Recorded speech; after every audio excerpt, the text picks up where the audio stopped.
Julián Quito, el héroe sin rostro.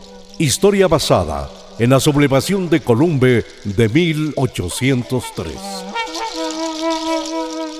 Por todo lado me buscaron, por aquí y por allá. Entraban a las comunidades, a las casas, buscándome. Dinos dónde está, quién es. Nombres falsos le decía la gente. Por allá está, por allá se fue, yo no sé nada. Corriendo iban los soldados montados en los caballos.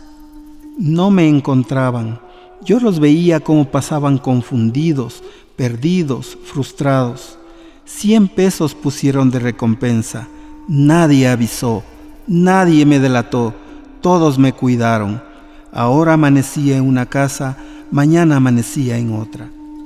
Solo el pueblo salva al pueblo. En la comunidad somos uno. Mucho maltrataron a los comuneros buscándome. Decidí irme, decidí desaparecer. Atrás quedó mi familia. Nadie sabe para dónde fui. Me buscaron por Quito, por Ambato, por Pasto.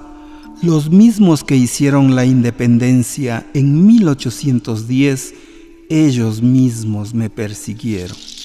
No me pudieron atrapar.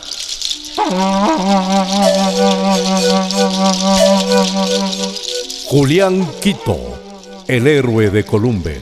Este proyecto es parte del Fondo de Fomento de las Artes, la Cultura y la Innovación, Línea de Fomento de la Memoria Social y el Patrimonio Cultural, Convocatoria 2025.